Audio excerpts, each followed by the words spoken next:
une journée qui commence par l'arrivée sur la Judenrampe.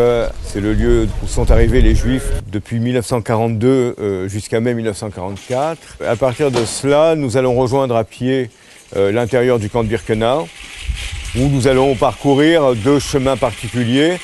L'un qui est celui de l'infime minorité des Juifs qui va être sélectionné pour le travail, et le deuxième qui va être celui de l'immense majorité des Juifs qui sont arrivés ici, qui est le chemin vers leur mort.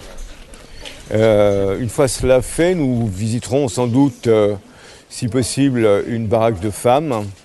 Au-delà de cela, sans doute une baraque où on verra les conditions d'hygiène en voyant les lieux où ils faisaient leurs besoins. Et nous visiterons sans doute le Central Sauna, qui est le lieu de la déshumanisation, le lieu où ils ont été tatoués, rasés et réduits à ce que les Allemands appellent des Stücks, des pièces, des objets, et qui perdent tout caractère humain. Après cela, donc, la ville se poursuit l'après-midi par la visite du camp-musée. Ça est les 1946 à Auschwitz I, où un certain nombre de lieux vont être vus.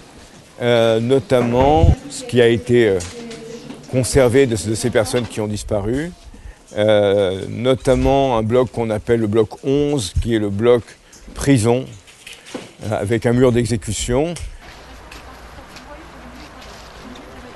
Les enseignants ont postulé auprès du Mémorial de la Shoah pour que leurs élèves fassent le voyage.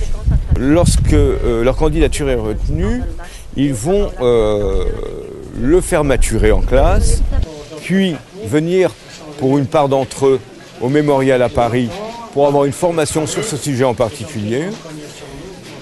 Ensuite, ils feront le voyage.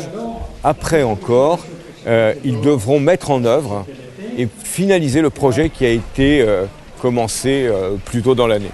Alors le but, c'est la transmission. C'est la capacité pour eux de comprendre ce qui s'est produit ici, la capacité pour eux d'être en mesure de le transmettre, la capacité pour eux d'avoir une réflexion à la fois historique, sans évacuer complètement la dimension émotionnelle, morale, éthique, qui dépasse même l'aspect purement historique.